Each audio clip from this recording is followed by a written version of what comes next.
and literature lover from all over the country. As the head of the institution, it is my extreme pride, privilege, and honor to welcome Professor Gurupdev Singh, who is a scholar of international repute and well-known trainer.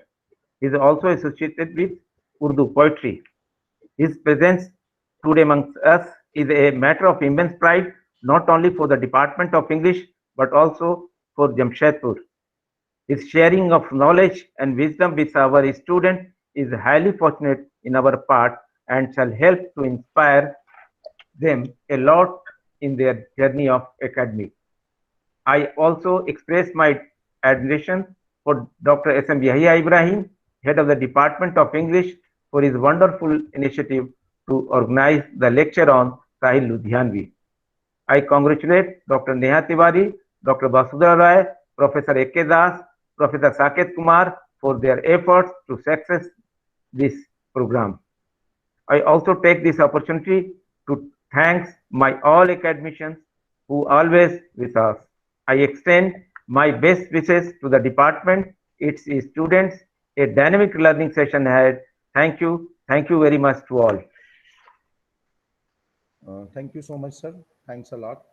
Uh, Dear listeners, uh, before I request our resource person, sir, to take up the session, I would just like to present before you a brief introduction of Professor Gurubdev Singh, sir, and that will certainly help us to assess the kind of a scholarship and the kind of expertise Sir has possessed.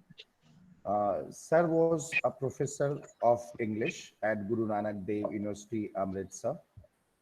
But as the very famous proverb goes, that a teacher never retires.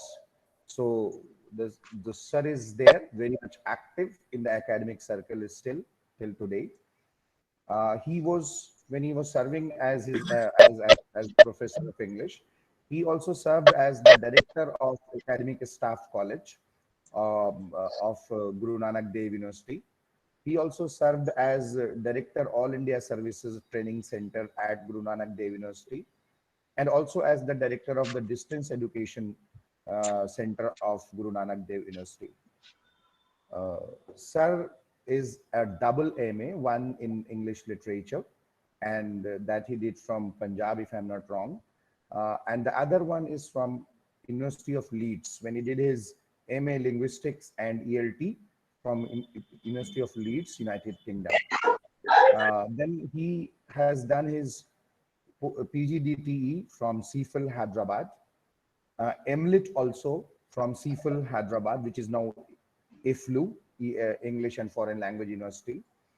And he has done his PhD from Guru Nanak Dev University. Published 2 books, Anwar bhai? more than 40 Ah, articles okay. in national and international journals, magazines, and books, wrote book reviews, and attended several seminars, presented and attended papers in more than 150 national and international seminars and conferences.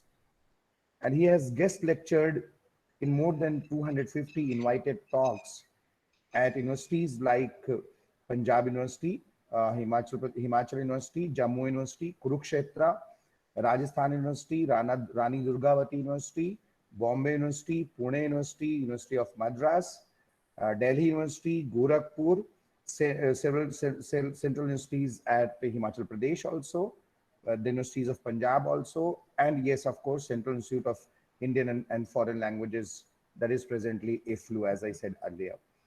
Uh, Apart from being a teacher, he has a very large and a very huge expanse as a trainer. His associations with British Council and American Center in the field of language and also in other academic extension activities. He acted as consultant of a state education board and Orient Black Swan Publishers, also as consultant editor of 3 academic journals, uh, associated with lot of board of studies and syllabus committees associated with NAC and UGC, UP, etc. And he has an award from British Council scholarship for 1 year in 1985 for his studying at Leeds or University of Leeds. Subsequently, he was awarded a research visitorship to several British universities in 1990 and 2002 consecutively. And he represented an Indian delegate of University Administrators Meet at Southampton, United Kingdom in 2002. This apart, he is a great lover of Urdu poetry in general, and Nasir Kazmi and Sahir Ludhianvi in particular. So he is certainly a great resource person for the session today. And I hope and I know with all my belief and firm faith that this is certainly going to turn out to be a very good and a very informative and a very knowledgeable and inspiring session for the students of English literature and also the academicians who have joined here. We also have Anis sir with us. I saw him, he is also here. So we welcome him also. And with this, I request our resource person, sir, Professor Gurubdev Singh, sir. So the session is all yours, sir, please. Thank you very much, Yahya, for this very long and elaborate introduction.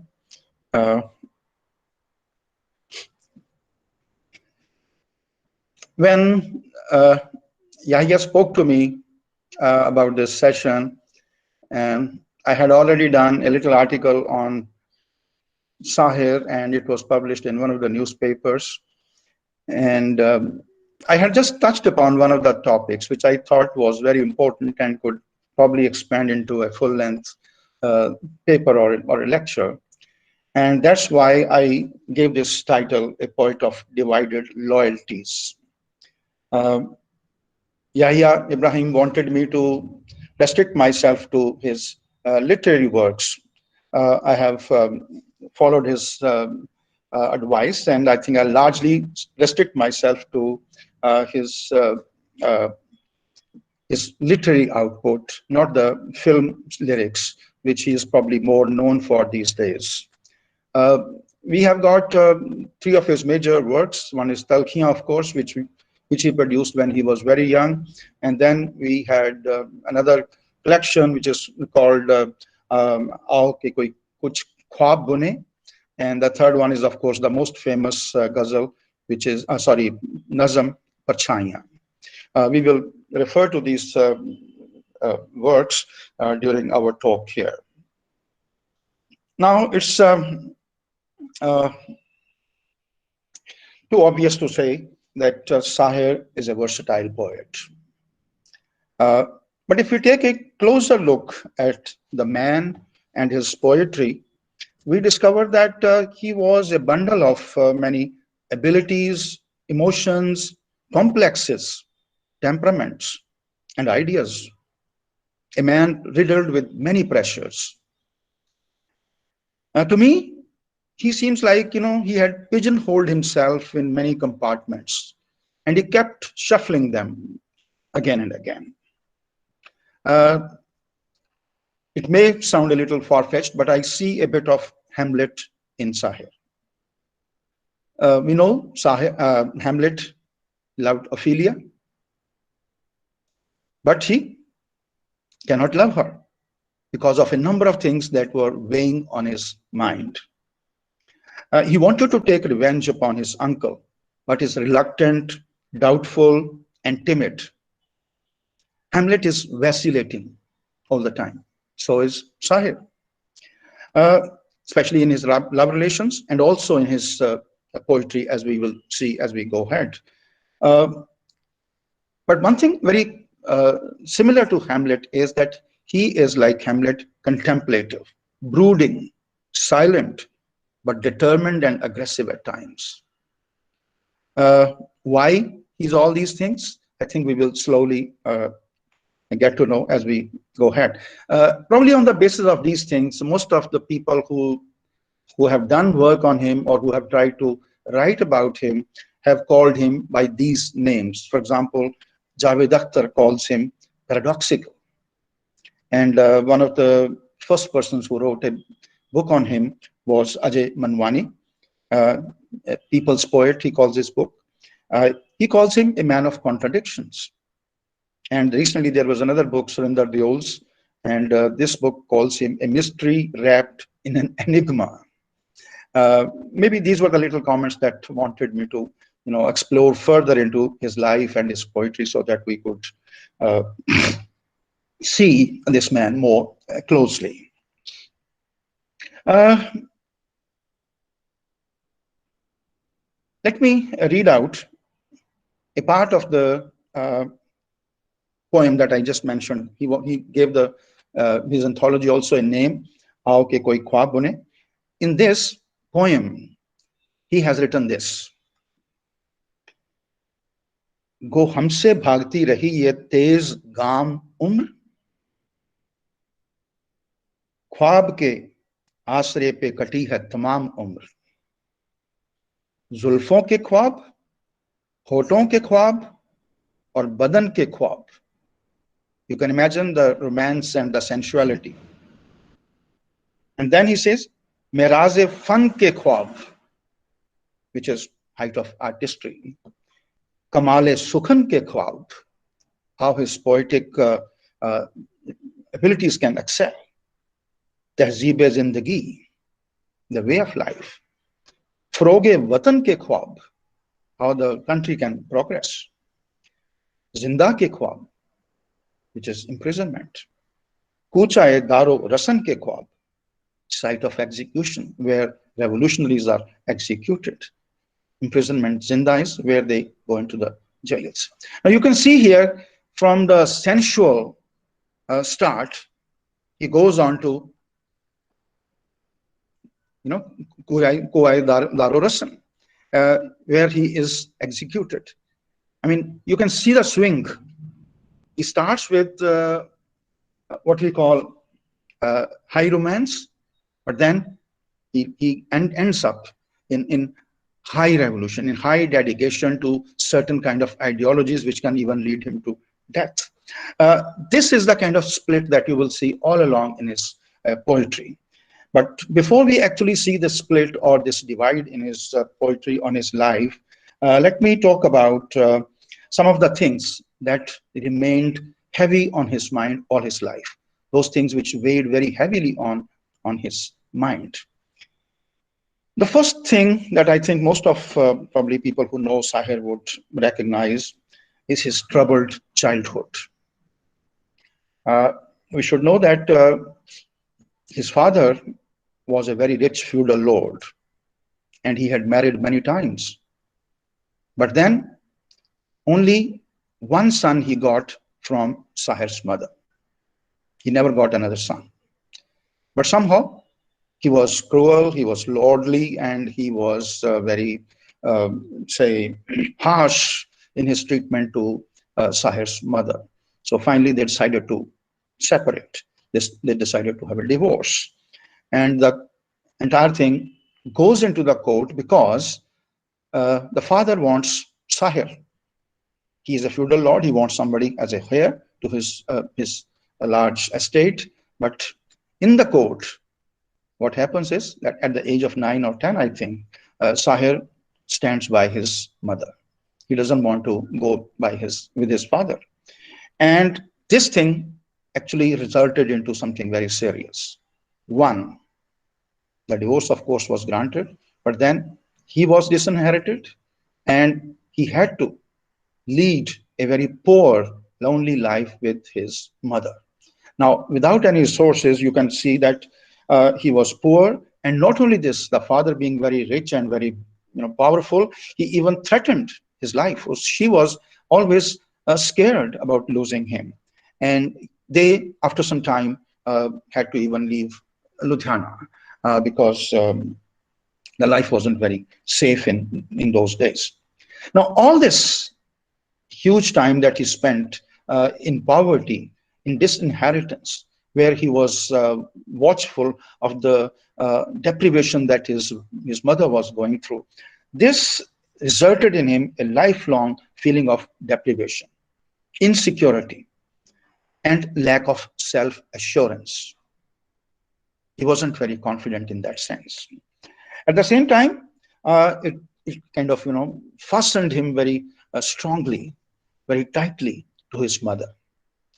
And at the same time, this resulted in an unrelenting hatred for his father. All life, uh, if he hated anyone, it was his father. And on the basis of what he saw in his own life with his father, he probably started hating all moneyed people, all people who have those feudal tendencies, who exploit people, who have power, and they use their power for tyrannical purposes. And he kind of left with that kind of a mindset after this episode. Now, the second important issue that actually weighed all his life on his mind is his failed love. Uh, Different people gave different names, but I think Manwani is supposed to be one of the authentic biographers. According to him, there was a girl called Mahendra Chaudhary. She was his classmate, and she also probably loved him, and he also loved her. But then, not only this, she very soon died of tuberculosis. He also wrote a poem on her, which is, I think, available on the YouTube. It's not anthologized in most of the books. It's called Margat Ki Zameen Se.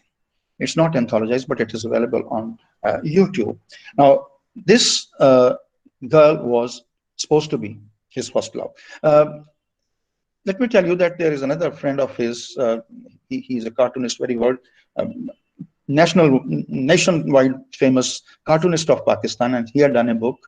And according to that, Sahir was very popular amongst girls. He used to recite his poetry at different events, and he was very popular, and lots of girls fell for him. But he was probably interested in this, but then he lost her very soon. Then I think the second love that he had was called Ishar Kaur, another woman. Uh, she was very shy and scared and reluctant to begin with, but slowly she kind of, came close to him. But we have to remember that she was the daughter of a very big lawyer, an advocate who was rich, and again, who was from a different religion. Therefore, the relationship was not at all acceptable to the parents, and she had to abide by her parents. Uh, One of those days of taboos, he went to see her in the hostel. And it is a story. We don't know whether it's true. It's a story which has been told to us, and they were caught. And on the basis of this, I think he was expelled from the college. Though, of course, many people question this story. They think it's a different reason. I'll come to this very soon. But then, again, this is anthologized. This poem that he wrote on Ishra Kaur is called Kisi Ko Udas Dekhkar. She was very unhappy because she had to lose her love, and he had to go away because of the parents, because of the social pressures and other things. But then, he wrote this very beautiful poem, which is available in Talkhiyan. Later, he also, I think, again, people have all sorts of stories about this. Most of the time, if you read, for example, Amrita Pritam and her discover that she was more interested in him than he was. But then it's not simply this. I'll probably speak more about this very late in the lecture. But to begin with, she was already married when she fell in love with him. And he also had a lot of love for her. But then she was already married at that time. Therefore, the relation kind of never materialized. What I'm trying to say is that all these failed love, they gave him a lifelong fear of failure of love and distrust of love. If you read Talkhiyan, for example, Talkhiyan is full of these references. I'll soon read something to you about this. And not only this, when you read, for example, Amrita's autobiography, you discover that he had certain complexes about himself. He was tall, he was dark, but then he was pock-marked. He had these smallpox marks on his face. So he was a little, complex. He was not very sure of his own personality, and he was always timid when it came to love. There were a number of other people who confirmed it, and we are not going into this. This is the kind of a mindset he was in when he was growing up, and he had his love, and then the love actually failed. Later on, he also had a good relationship, good friendship with Sudha Malhotra. And at one stage later in life, I think he nearly got married to another writer called Hazra Masroor. They got engaged, but then it never really materialized. Now, the other thing is that the third important thing that actually made his mind was this anti-establishment stand and protests. Even during his college days, when he used to do his mushairas, or he used to read his poems, he was dead set against imperial power. And it is said that in one of the major events where college had invited the deputy commissioner and the police chief, he, right from the stage, announced this. And this woman, Mohinder Chaudhary, was very fond of him. And she was also, in a way, sort of a warrior of this anti-imperialism. And there he stays, on the stage, he says, "I will not recite my poem until the Union Jack is removed." That was enough. Many people say that the issue about Ishwar Kaur and the hostel episode was just an alibi. The actual issue was that they wanted to throw him out of the college, and finally he was thrown out from the college. He has written a couple of poems, which I'm not going to read, but I think you can see those poems written in Talkhia. But this doesn't stop here. After leaving his college, he goes to Lahore. He again goes to two colleges in Lahore, but never was able to complete his graduation. And there again, he went on writing those anti-establishment protest poetry. And soon he discovered that those people in Lahore, the Pakistan administration, they were also snooping on him. And one of these days, he might be probably called to the police. So he got again scared. And immediately after that, he soon left Pakistan, also came back to India.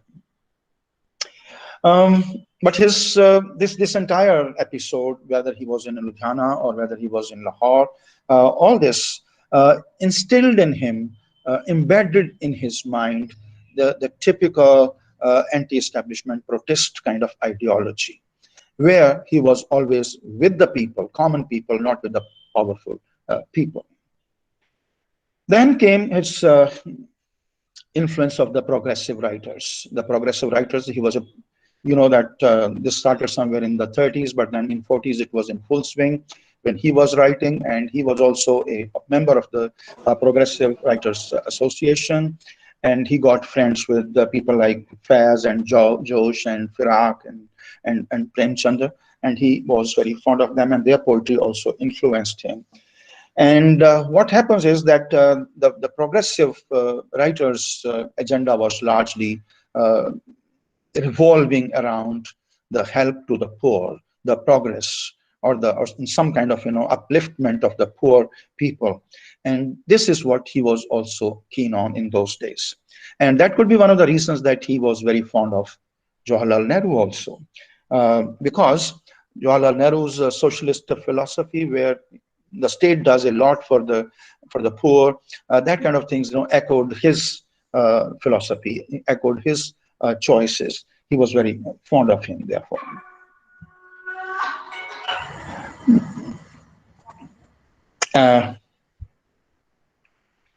Sorry, this was a little. And another thing that actually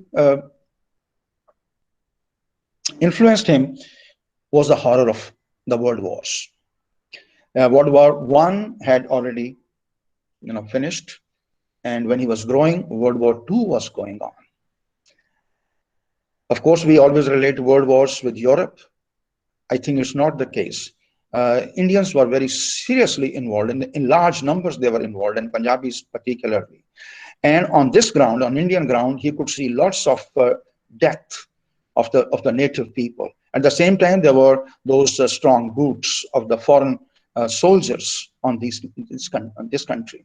There was all around devastation, destruction, and death, and then there were foreign soldiers on this. And this entire thing, again, his young mind got very seriously influenced, and you will find this very strongly coming out in his poetry in his famous poem, Parchanya. The last thing that I would like to say about him is that all through his life, he remained a lonely person. You have to understand this. He had no relatives at all. No relatives.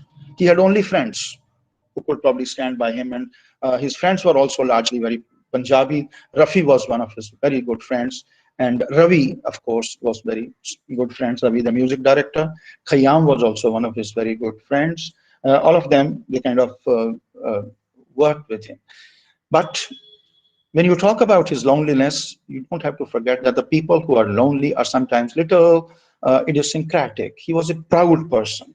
He was very strong in his temperament, and he had, those tantrums when he was dealing with other people.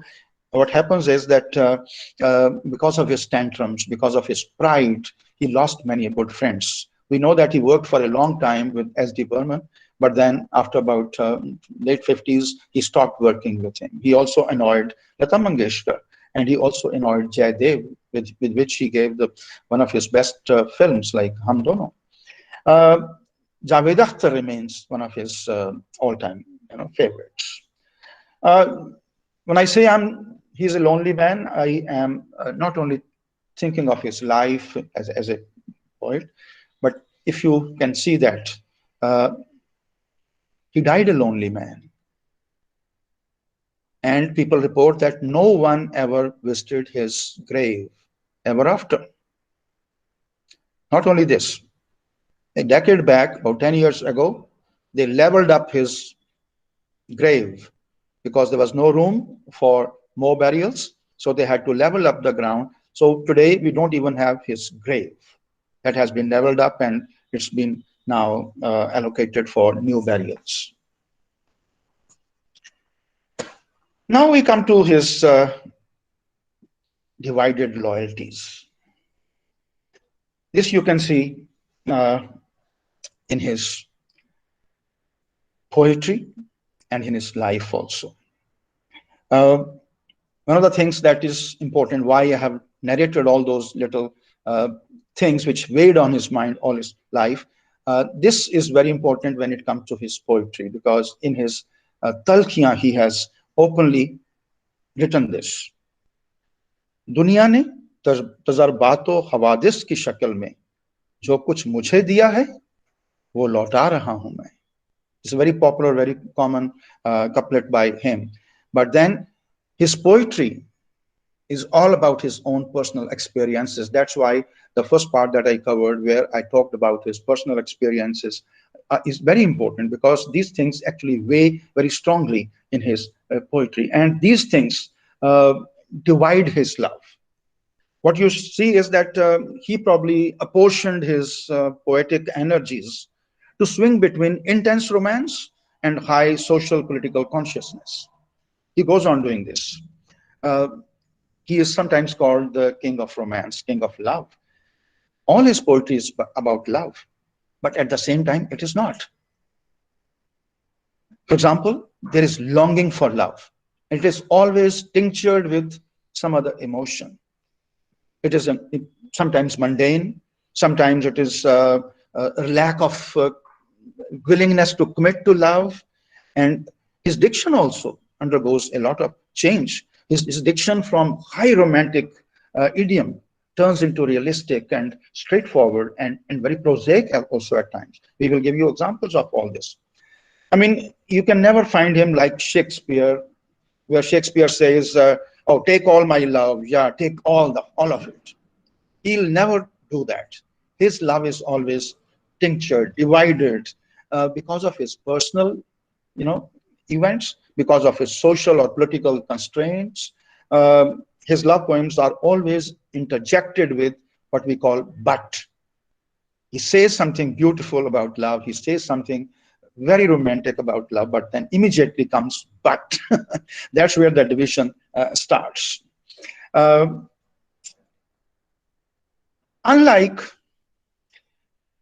previous poets, he was in the beginning of 20th century, because he had the legacy of the entire 19th century behind him, and where poetry always transcended from the mundane, worldly love to some kind of a spiritual state. The intensity of love led to what we call sometimes the Sufi element. In his poetry, it never does.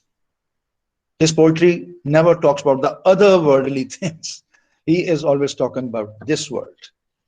And even in this world, when he talks about the interpersonal love, his interpersonal love only transcends to the level of love for humanity, love for peace, love where everybody is happy and well taken care of, all of the people are equal. That's the kind of poetry that he writes. Let me now tell you some of the examples from Talkiyam where he is explicitly showing how his loyalty to his past is interfering with his romantic poetry. He is loyal to his past, and his personal despairs, his personal despondence, this sometimes sublimates into an attitude of self-denial. I mean, he denies himself the pleasure of love. He is kind of a person who considers that he's not capable of love, and probably nobody else is also capable of loving him. He has this kind of a complex about himself. I'll read here one poem which he has written called Mazuri. खलवत और जलवत में तुम मुझसे मिली हो बारहा. In loneliness or in public, you have met me a number of times. तुमने क्या देखा नहीं? मैं मुस्कुरा सकता नहीं. I can't smile. मैं कि मायूसी मेरी फितरत में दाखिल हो चुकी. This despondence is part of my personality now. जब भी खुद पर करूं तो गुनगुना सकता नहीं. अपने आप पर बहुत कोशिश भी करूं तो मैं गुनगुना नहीं सकता. मुझ में क्या देखा कि तुम उल्फत का दम भरने लगी. मैं तो खुद अपना भी कोई काम आ सकता नहीं. Such a look at this kind of image he builds of himself. Self-deprecation and self-denial. Rooh Afza है जुनूए इश्क के नाम नगमे मगर. The songs of love are they give you a lot of solace to your soul, and they also sometimes make you crazy. अब मैं इन गाए हुए गीतों को गा सकता नहीं. I can't sing these songs. I'm not in a position. And in another one, where he's talking about his trauma that he has gone through, and that trauma that maybe his loved talking about, and he says there is no comparison at all. This is another poem called Shikast. अपने सीने से लगाए हुए उम्मीद की लाश, मुद्दतों जीस्त को नाशाद किया है मैंने. तूने तो एक ही सदमे से किया था दो चार, दिल को हर तरह से बर्बाद किया है मैंने. अब भी राहों में नजर आए हरीरी मलबूस, सिल्कन अटायर, सर्द आहों से तुझे याद किया है. The most important thing is that in these poems, there's a longing for love, but at the same time, his own complexes, his own personal life story, it interferes, doesn't allow him to love. The love that he probably had, couple of love that he had, because it wouldn't materialize into reality. He again says in one of the poems, किस दर्जा दिल शिकन थे मोहब्बत के हाथ से, हम जिंदगी में फिर कोई अरमान न कर सके. I felt so much in love of whatever I had, little love I had, that I'm not capable of now thinking of anything or any other love at this stage. And look at this, another one where he talks about his complexes. अपने माजी के तसव्वुर से हिरासा हूं मैं. अपने गुजरे हुए अयाम से नफरत है मुझे, अपना जो समय, उनके जो रोज गुजरे हुए हैं, आई हेट दोस डेज। अपनी बेकार तमन्नाओं पे शर्मिंदा हूं, अपनी बेसूद उम्मीदों पे नदामत है मुझे। Look at this, how the sense of failure has kind of, cruelly killed his soul, and he is a dejected person all through. This is where I think you can see most of the time his personal, mindset interfering, dividing the kind of love that he has for another person. The second set is where I think you find that because of his relationships with Ishakar, or his relationship with Amrita, because Amrita, again, social taboos and all those things came into his way, he was never able to get the real love, or could not give the real love. In all his poems, he concedes the power of love. This is very important. He concedes the power of love, but he finds it under constraints of materialistic, religious, and moralistic forces. This is very important. Just give me a minute, please.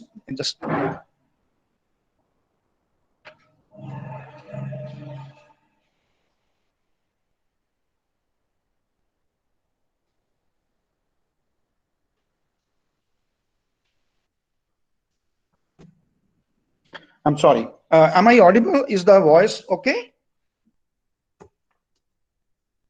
Yes, Hello? sir. Yes, sir. Yes, sir. Voice is okay, sir. It's okay?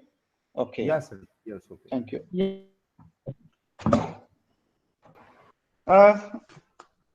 There is this very important, very beautiful poem, मैं सोचता हूँ. I think this is a very important poem in the sense that this is the poem where he is able to give his mind what he actually thinks about love, or the relationships that he has. I'll read this poem, a bit of it, because this is very interesting and very important. सोचता हूं कि मोहब्बत से किनारा कर लूं, दिल को बेगानाए तरकीबे तमन्ना कर लूं. Right? There is no wish left in me. सोचता हूं कि मोहब्बत है जुनूने रुस्वा, चंद बेकार से बेखुदा ख्यालों का हजूम. Can you see? He has turned against love. He can say that love is useless. एक आजाद को पाबंद बनाने का हवस, एक बेगाने को अपनाने की सही मौहूम. But you are, look at this, is loneliness. The other person is begana, and he is not willing to accept the other person. He's so full of himself. And azad, being an independent person, I'm okay. But if I have to get in love with someone, then obviously I'll be bound. सोचता हूं कि मोहब्बत है सुरूरो मस्ती. At the same time, now he thinks otherwise. It's a सुरूरो मस्ती. सुरूर भी है, मस्ती भी है. इसकी तनवीर से रोशन है फजाए हस्ती. The life is beautiful, life is all bright because of it. सोचता हूं कि मोहब्बत है बशर की फितरत. Now he thinks, I know people cannot live without love. इसका मिट जाना, मिटा देना बहुत मुश्किल है. You can't, throw it out of your system. You're programmed to love in that sense. सोचता हूं कि मोहब्बत से है ताबिंदा हयात. There is longevity. There is so much of, love and length to life. आप ये शम्मा बुझा देना बहुत मुश्किल है. You can't blow out this candle, this life candle on your own, or this feeling of love. सोचता हूं कि मोहब्बत पे बड़ी शर्तें हैं. इस तमद्दुन में मुसर्रत पे बड़ी शर्तें हैं. सोचता हूं कि मोहब्बत है एक अफसुर्दा सी लाश. Look at this, how many feelings he has been able to invest in this one poem. Now he considers that mohabbat is dead. Love used to be probably an important feeling, but now it's all dead. Chadre izzat o namus mein kafnai hui. This is a dead body which is wrapped around with the covers of the chadar of izzat and namus. Means the reputation of the people have their pride, it's revolved in around that.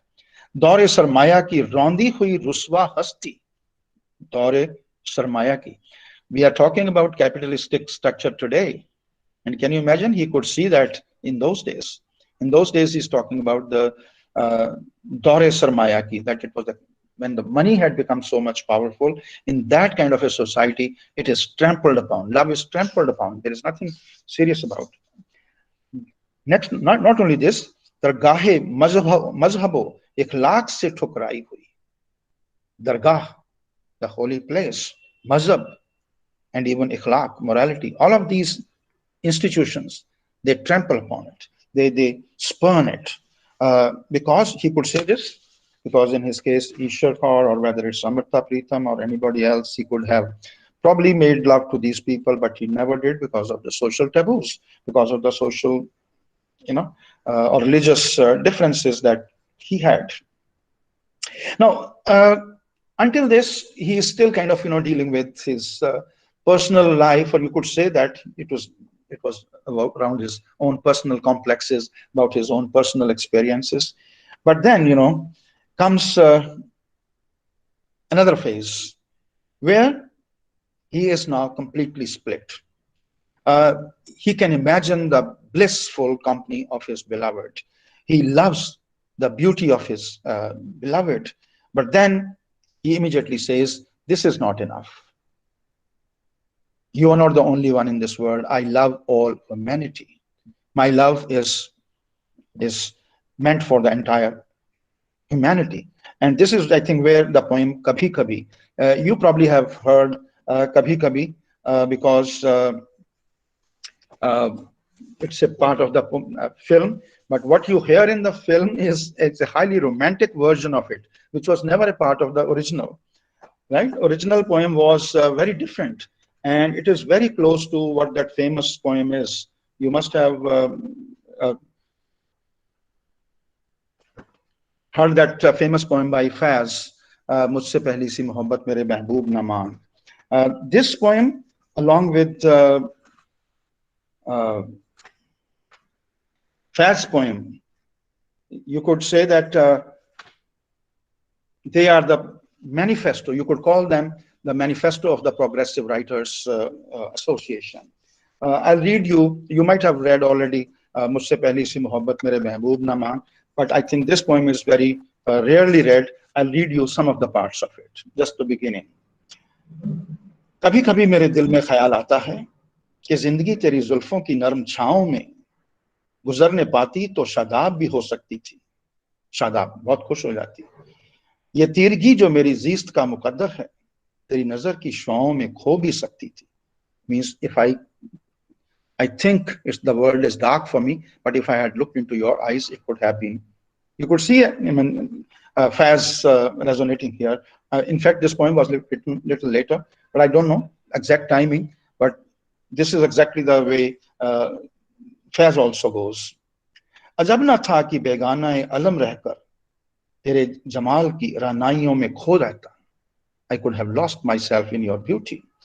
तेरा गुद्दाज बदन, तेरी नीम बाज आंखें, इन्हीं हसीन फसानों में महव हो जाता. Look at the physicality of it, how the sensual part. I mean, maybe your sensual appeal could have, absorbed me. You can read a few more, but then after 3 passages, this is what he writes. मगर ये हो न सका, और अब ये आलम है कि तू नहीं, तेरा गम नहीं, तेरी जुस्तजू भी नहीं. गुजर रही है कुछ इस तरह जिंदगी जैसे इसे किसी के सहारे की आरज़ू भी नहीं. Look at this now. This is the real paragraph where he takes complete U-turn. जमाने भर के दुखों को लगा चुका हूं गले, गुजर रहा हूं कुछ अजनबी राह गुजारों से. मुहीब साए मेरी सिमत बढ़ते आते हैं, हयातो मौत के पुरखौल खारजारों में. Means those paths or those ways I'm treading, which are full of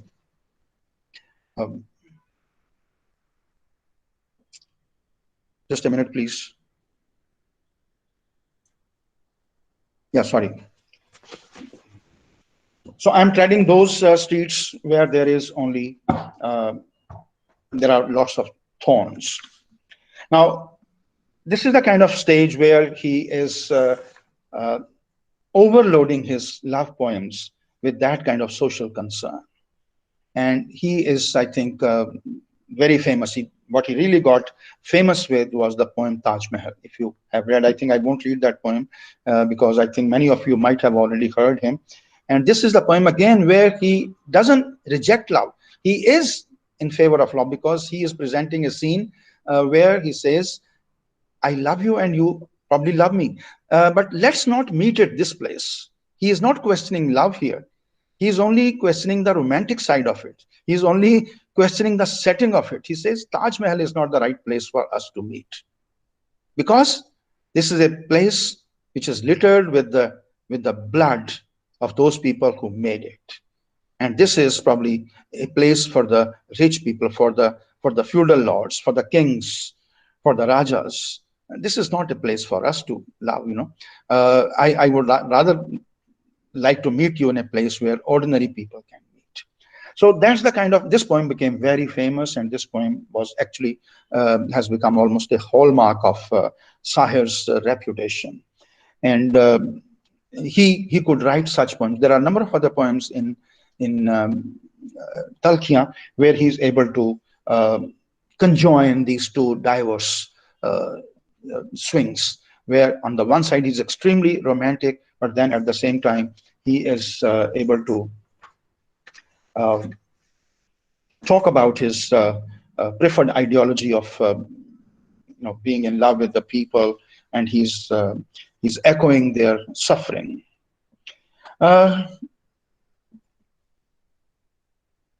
He is, in these poems which I have just now mentioned, he is able to show us that how he could overload his love poems with those feelings of or those emotions or those ideas about social welfare. But then there are also poems where he has kept these two things apart. Again, there's a split. The split is complete. Exclusively he writes poems which are given to extreme romance and extreme love. Most of them come from films. We are not going to talk about films, but then, most of his films, you can probably recall a number of songs. Parbaton ke साए में शाम का बसेरा है. You can see those beautiful settings. And one poem that stands out in his Talkia is where it is supposed to, I think to my mind, it is supposed to have been written for Amrita Pritam. This is a poem where there is very little interference of his other philosophies, about his other ideologies. And he is able to give us a very close, very intimate picture of his love in this poem. I'll just read some of it. Mataye Gair. Now you can see even the title, Mataye Gair, is somebody else's property, because Amrita Pritam is already married, and you can see that he's talking about her. मेरे ख्वाबों के झरोखों को सजाने वाली, तेरे ख्वाबों में कहीं मेरा गुजर है कि नहीं, पूछ कर अपनी निगाहों से बता दे मुझको, मेरी राहों के मुकद्दर में सहर है कि नहीं. He's asking whether there is room for me in your life. I mean, he is beset with her love. 4 दिन की ये रफाकत, जो रफाकत भी नहीं, उम्र भर के लिए आजार हुई जाती है. Look, he is so much obsessed with love. He says, we probably met only for 4 days, but then I think even those 4 days are not enough. But I think they have become almost a burden on my life. जिंदगी यूं तो हमेशा से परेशान सी थी, अब तो हर सांस गिरेबार हुई जाती है. Because of your love, every moment is becoming so heavy with me. मेरी उजड़ी हुई नींदों के शबिस्तानों में तो किसी ख्वाब के पैकर की तरह आई है. Look at this. मेरी उजड़ी हुई नींदों के शबिस्तानों में तो किसी ख्वाब के पैकर की तरह आई है. कभी अपनी भी कभी गैर नजर आती है, कभी इखलास की मूरत, कभी हरजाई है. I mean, he is able to see her in different shades. Sometimes she looks so very close to him, sometimes she looks distant, and sometimes she is, harjai means she is someone who has, say, cheated on her, on him. प्यार पर बस तो नहीं है मेरा. And you know, many of his lines which he wrote in his actual poetry were taken up for film songs, and this is one of those songs. This is, I think Talit Mahmood has done this song, but this is a part of this poem. प्यार पर बस तो नहीं है मेरा, लेकिन फिर भी तू बता दे कि तुझे प्यार करूं या ना करूं. तूने खुद अपने तबस्सुम से जगाया है जिन्हें, उन तमन्नाओं का इजहार करूं या ना करूं. Means your smile has raised so many emotions in me. Shall I express them? Shall I? I mean, this is where I think one of the very rare poems where he is able to express his love directly, and he seems to be kind of obsessed. That's why I think Amrita's association or love with him has become so much of a legend in his life. If at the one side you can see a poem like this, Matai Khair, where he's expressing so much of his romance and love, then you can also have another poem where he is now totally given to his commitment to social and political causes, and he completely shifts it. I mean, these are the poems where there is no duality, where there is some kind of a clear demarcation, clear divide. You can see this. I'll not read this poem, Mere Geet Tumhare Hain, but then Tumhare is not here for any beloved. Tumhare is all about the general public or the situation where the political issues, that whatever political issues we have, whatever social differences we have, the social inequality that we have, my life, my songs are all given to this. For this, I think you have to recall his most famous poem, Parchaiyan.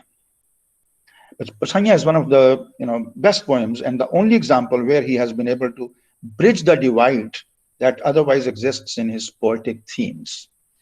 Those of you who haven't read this, let me briefly tell that this is a poem which is about the love of two people. Two people are in an extremely idealistic, most pastoral and idyllic setting, and they are in the most intimate relationships, in the quiet of nature. But then in the background, there is this noise, there is this bombing, or the war cries, because World War II was going on those days. And this poem is all about this, that how can people love when there is so much of war cries, so much of destruction, so much of devastation, and people are killing each other. And he also brings in politicians, where he tells that these politicians are trying to expand their territories. They are trying to wreak power out of the blood of people.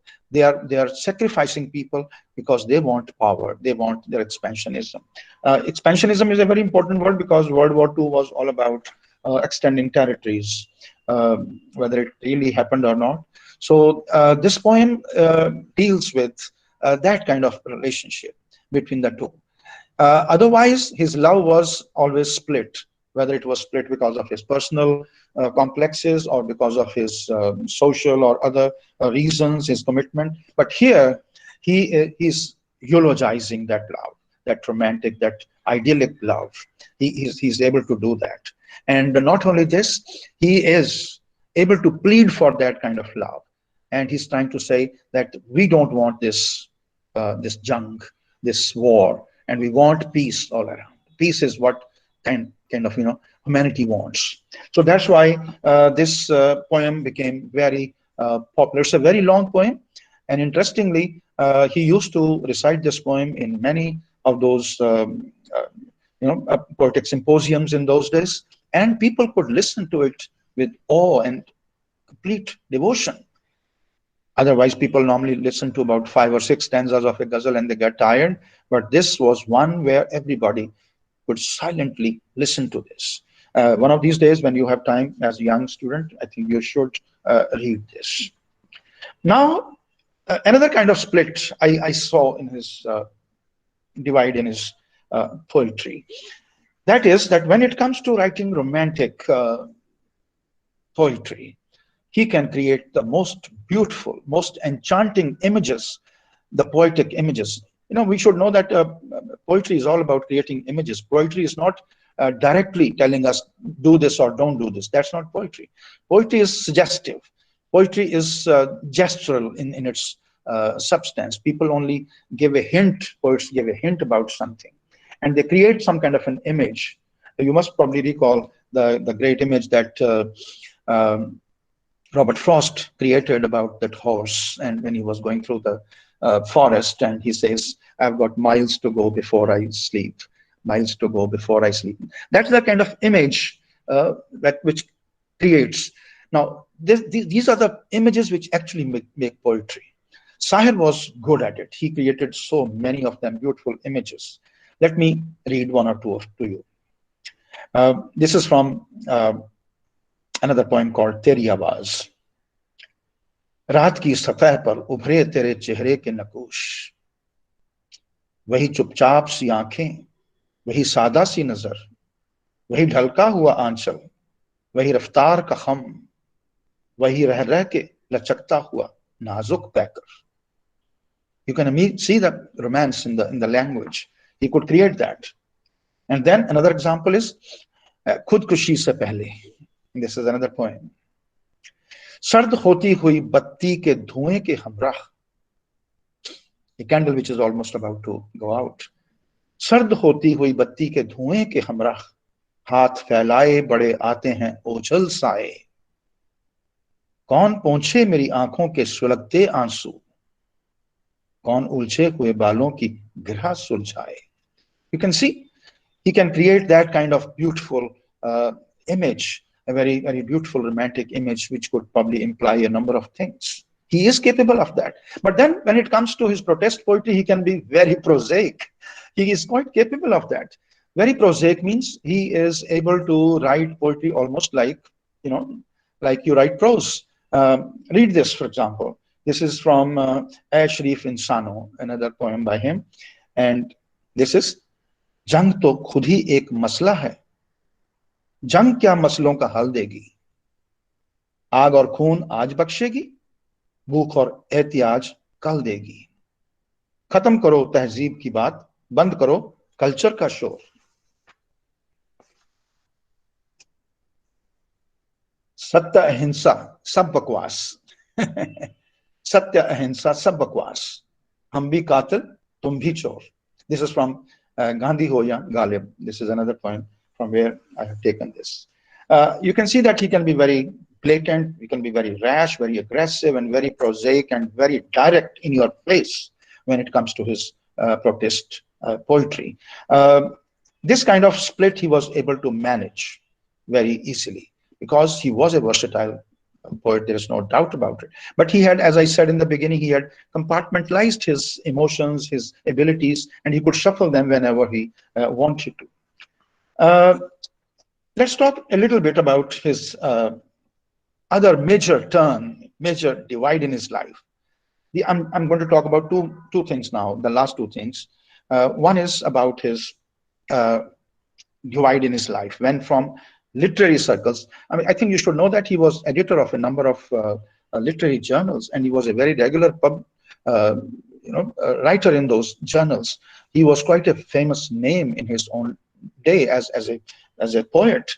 But then when he left Lahore and he goes to Bombay, and he turns into a film lyricist, his commercial art, no doubt his poetry or his poetic capabilities brought another dimension to the film lyrics, film music. There is no doubt about him.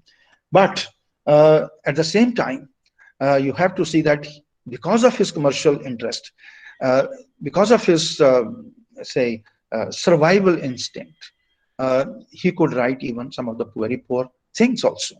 He did that. Some people question him for this. because many people say that when he joined the film industry, he never again published in the literary journals, or very rarely did he do that. Once in a while, he only did that. He kind of almost left his literary preoccupation. At the same time, other people think that because of him, film music or film lyrics, they assumed a certain kind of, a depth or a certain intensity which they had never seen before. That's the kind of thing he gave to us. But there is a split, no doubt about it. The split shows just one example I'll give you. I don't want to read that, but I think you should see that when Nehru died, he wrote a poem, जिस्म की मौत कोई मौत नहीं होती. I'll not read this, but you should read it on your own, where he says that he is immortal in that sense. This was in 1964. And then in 1965, we also had Indo-Pak War. Again, he wrote a very beautiful poem, खून अपना हो या पराया हो, नस्ल आदम का खून है आखिर. Nasle Adam means whether people die on this side or they die on the other side, enemy's side. People are dying. I'm all about people and their welfare and their life and their survival. And it doesn't matter. You are bleeding these people. You are killing these people for some other interest. He wrote this very beautiful poems.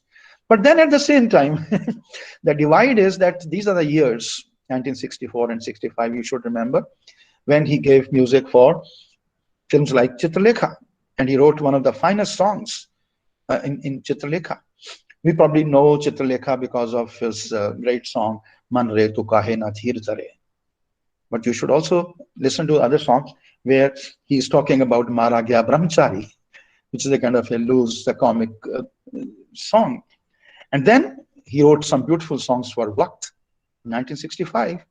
At the same time, Ae Meri Zohra Zabi, you can see that. He is also writing this kind of a light songs.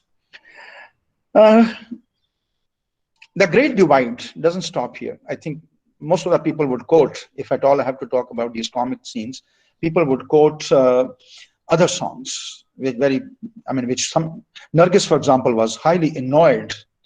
Nargis also wrote about Sahir, and she was very much annoyed because she could not tolerate that a poet of Sahir's stature, who could write songs like Jine Naaz Hai, Hind Par Wo Kahan Hai, the other songs, many good songs in Pyasa. But in the same film, there was a song called Tel Malish, which Johnny Walker sings. And she was very upset with it. She says, Sahir shouldn't have done this. And you can probably quote many other songs of this kind. Nima Yar Manaunani, for example, another song later that came to one of the Yash Chopra films. This is one divide from literature to lyrics, film lyrics. But within film lyrics also, there was lots of compartments. Do you know that, for example, I have just given you examples of some good songs. Man Re Tu Kahe Na Dheer Dhare is one of the classic songs. You probably can quote a number of other songs.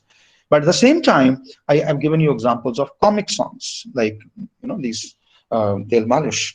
But do you know that being an atheist, he was a Marxist. He was a very strong Marxist. Being a Marxist and an atheist, he wrote some of the most beautiful, most powerful bhajans for films. You must have, I think nobody can miss this song, Allah Tero Naam. This is written by Sahir. You should know that. Tera Man Darpan Kehlaye, from film Kajal. And Aaj Sajan Mohe Ang Laga Lo. These are the beautiful bhajans.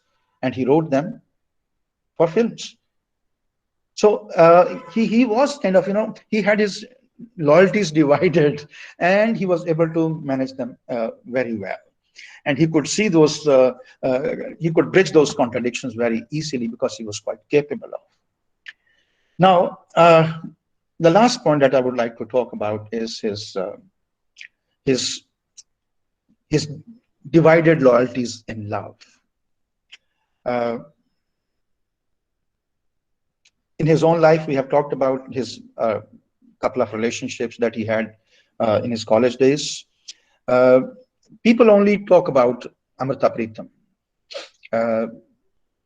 That's okay. And sometimes they talk about Amrita's love for him in terms of that little episode about cigarettes. That when he used to go to his place, her place, and he would smoke. And he was a chain smoker. You should know that he was a chain smoker. Uh, and he used to only smoke half a cigarette and then leave it in the uh, ashtray. What Amrita writes in her book is that she would pick up these half butts of the cigarettes and store them in her Elmira. And she would probably smoke them later. And that's how she started smoking. That's what she says. This is something which probably people have quoted too often. But there are a number of other things which she quotes in her autobiography, which I think are equally important. Uh, when she conceived her first baby, she all the time thought of Sahir. And she was contemplating that if at all I could have a baby, I probably would have it by Sahir. And this little imaginative leap of hers turned so much real for her that he even talked about it to other people. So can you believe that when she goes to Bombay one of those years, uh, she meets Rajendra Singh Bedi, and Bedi directly asks her. He says, Prakash Pandit has told me that your son, Navraj was his name, is the son of Sahir. Is that true? Just a minute, please. Uh, is that true? Uh, she says, no, it's not true. If I could write about it in my book, I could even tell you truth. But then people still didn't believe it. Can you believe, of all the people, when these things were circulating around, her own son, Navraj, asked her directly. He says, tell me, Ma, am I the son of Sahir? I don't mind if you tell me the truth, because I love him. I also find him good. But she tells that, no, it's not true.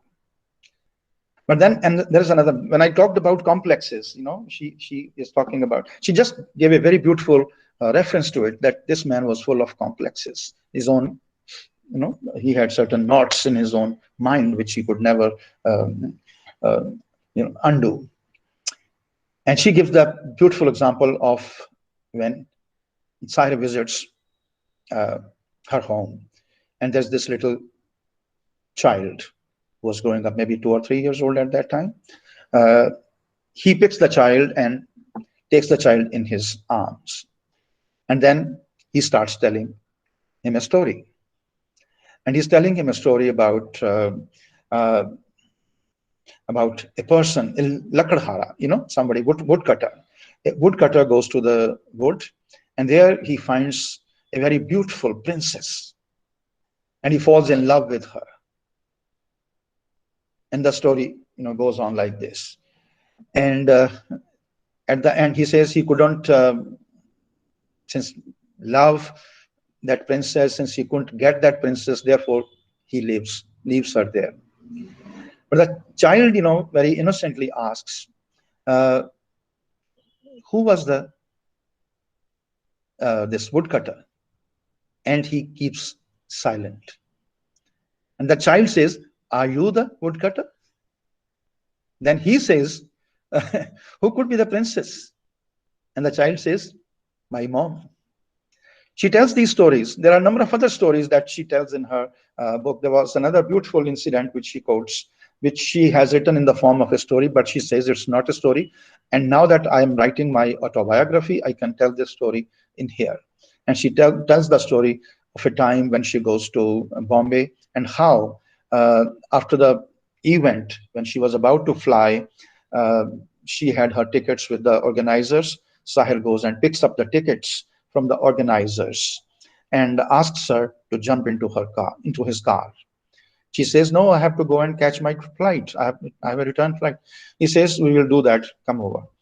And he picks her up They go to the hotel, she picks up her luggage, and he takes her to his home. And he immediately tells the servant that take this ticket and make it for the day after, means after 2 days. She'll stay with him for 2 days. And she was all silent and she was aghast what was all happening. But the interesting thing is the way he introduces her to his mom, his mother. He says, she's Amrita, you know her, which means that Amrita had been discussed in their family, in their home. So, and the mother nearly takes her as her own daughter. She stays for 2 days and she just gives all the details about her stay and the party that she had and how she could, not sleep for the night, etc. And she gives a full detail, but there was never a physical contact between the two. But the more important thing is that how much Amrita was already, without actually being there, a part of Sahir's family. Her mother, his mother, knew it so well. It never materialized. Why? Amrita gives some kind of a slight hint about it, that he had his own complex. He probably was not very confident of himself being, pockmarked, very because of his poor background and all those things. He could never have the confidence and the self-assurance that probably other men had. And not only this, when people try to discover why most of his relationships did not materialize into a proper marriage, they contemplate a number of reasons. And one of the reasons they also contemplate is that he was so very dearly attached to his mother. And he could never think of leaving her because of what their past was, where she had to sacrifice herself for everything to make Sahir what he was today. For this, I think Javed Akhtar gives a very beautiful example. What example he gives is that one of these days they had a party at Sahir's place, and there were a couple of friends sitting and they were taking drinks. And what he says is that whenever there was something sensible that Sahir says, and other people, they appreciate what he says, immediately he goes back to the last room where his mother was. He would go and tell her that my friends have, agreed to this, which means that for every little thing, he wanted an approval of his mother. He was so much childish in that sense.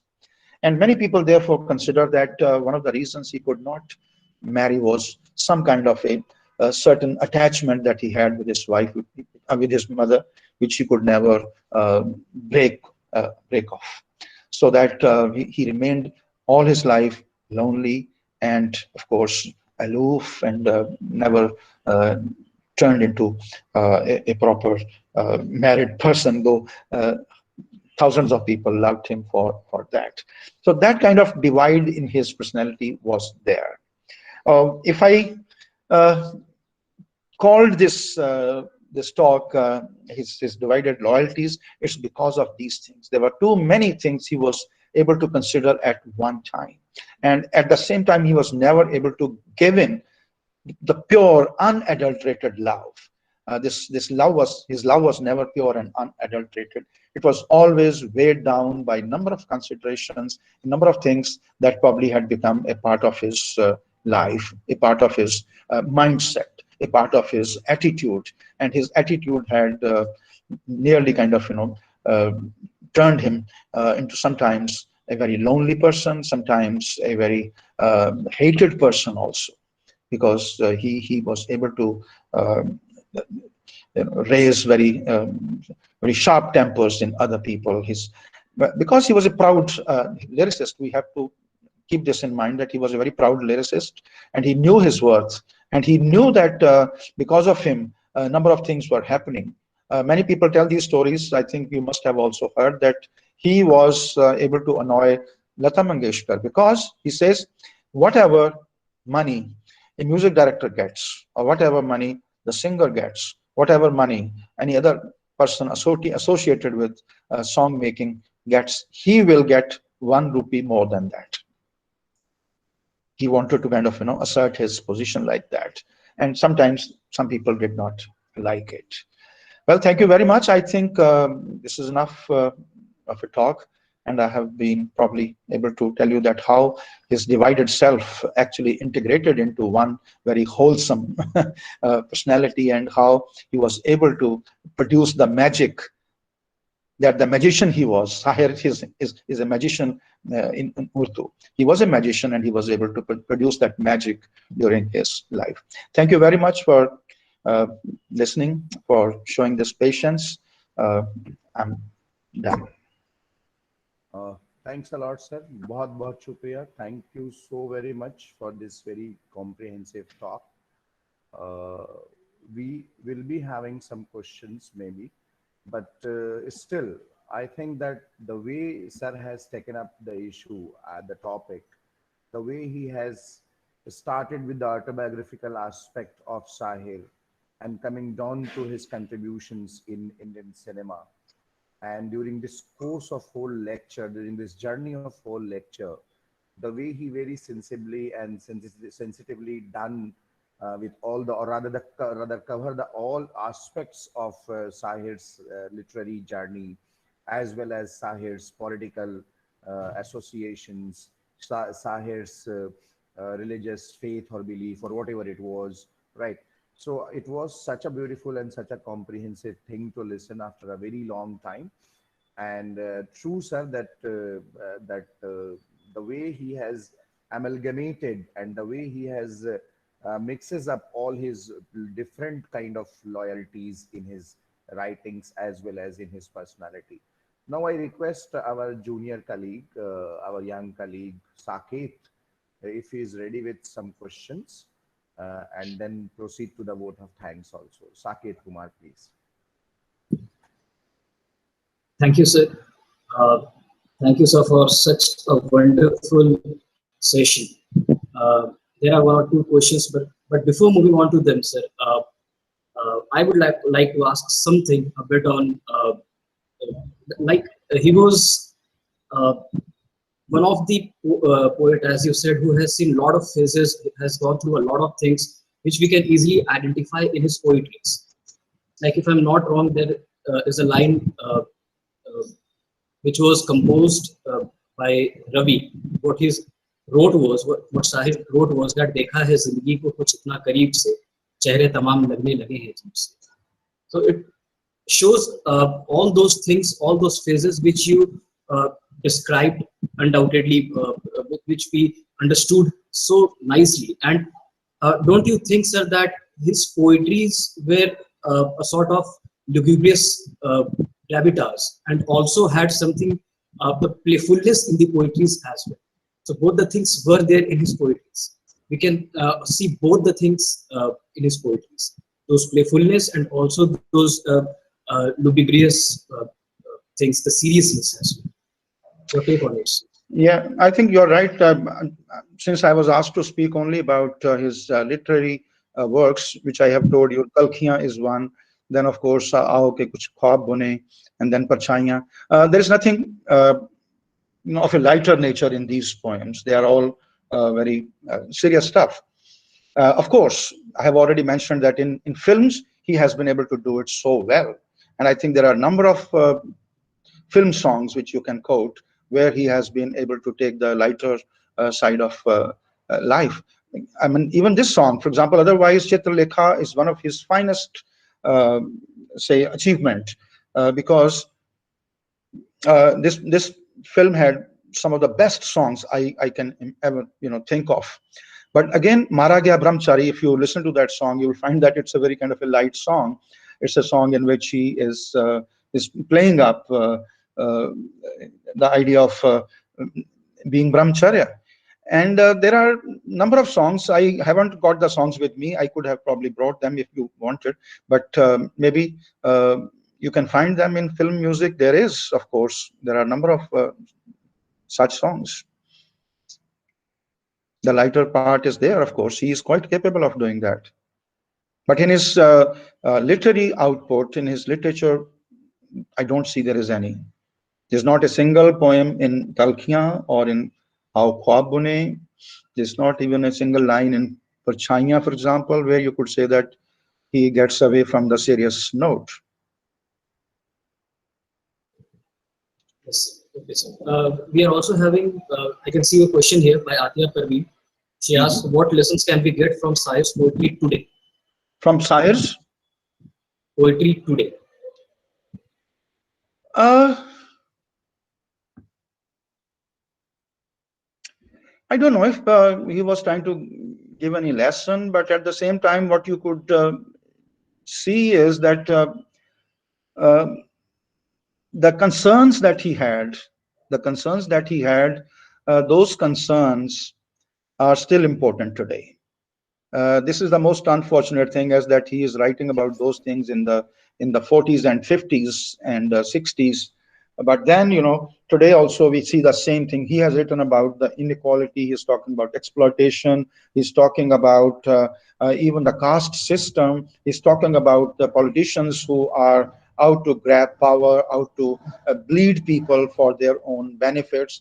He is writing about all these things, and all of these things are probably more to be seen today than they were in his time. So the only unfortunate thing is that the things that he wanted us to be careful about, he warned us about this kind of, you know, crisis in the society. But unfortunately, even 50 or 60 years after him, these things are still there, and there is no one to take care of him. There is one very beautiful poem, which, let me just see if I can find my page, where this is a poem about, you know,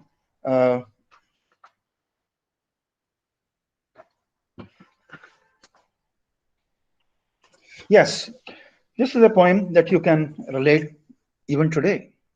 This is a poem about what you see today. I'm not going to talk much about politics because people have all sorts of ideas, but the common feeling these days is that the press has been gagged, the press has been bought, and the press doesn't speak in its own voice. It is probably speaking the voice of somebody else's, and there is kind of a general cover up on important issues. The issues, for example, the farmers, you know, this thing is going on, and you can see that news channels are not covering them at all.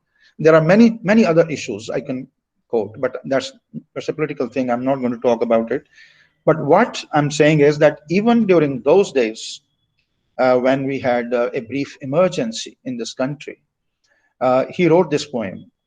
And this poem is true even today. Let me read this poem to you. When people were gagged. लब पे पाबंदी तो है. This is the poem.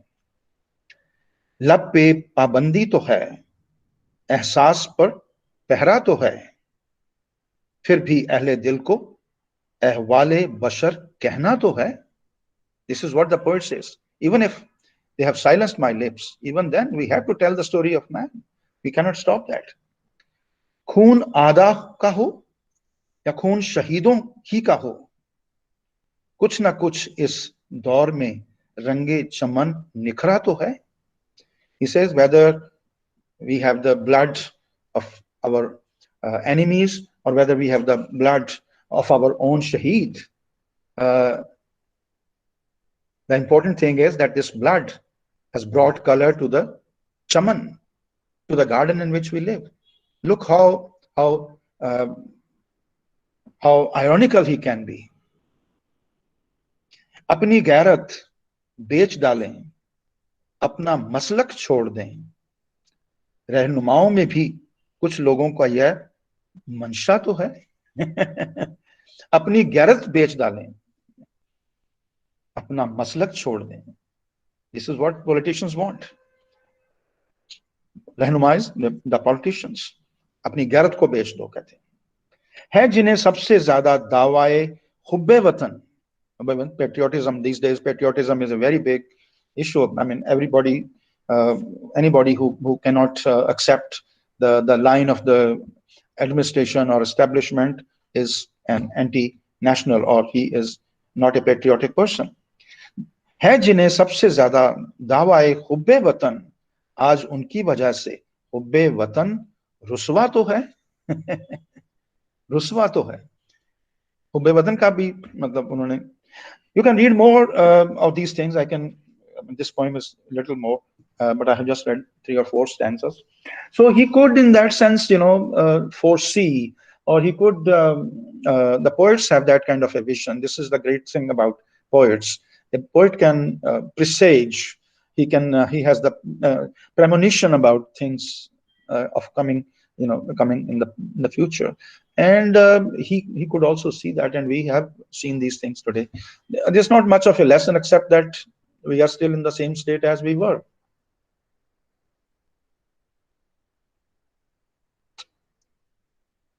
Yes. Thank you, sir. If anyone is having any of the questions, any participants, they can ask it. You can go for it. Anyone?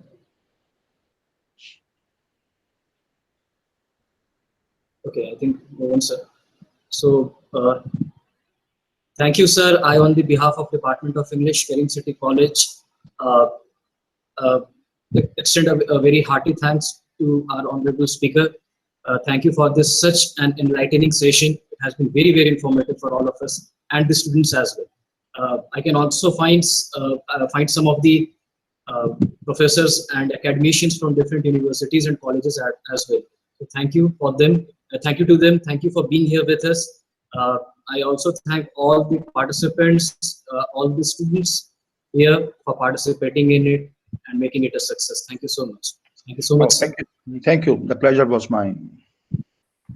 Thank you so much, sir. Thank you.